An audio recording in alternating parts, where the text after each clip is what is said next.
There's another offensive guy, receiver type that you like as well, tight end. Tell me what you like about Kyle Rudolph.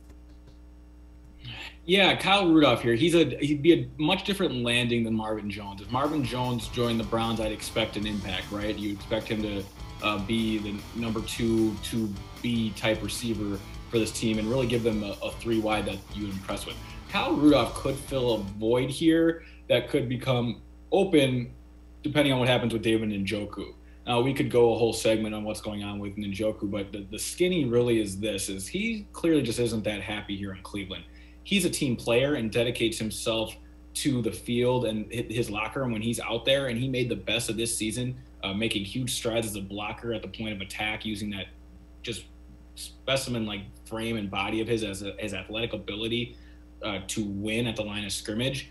But he didn't put up tight end 2 numbers this year, and he wants to eventually get paid like a tight end 1, like he was drafted, in the first round out of Miami. He wants to be the focal point, or at least a key component of an offense, and not just really a afterthought blocker, despite being valued in the coach's office. So if Njoku departs because of a cap casualty, or it's just time to part ways, and Andrew Berry can find some compensation for him, a round 2 or round 3 pick, then you have a void to fill, right? This team's not going to go into week 1 with Austin Hooper and Steven Carlson and Harrison Bryant as their only tight ends.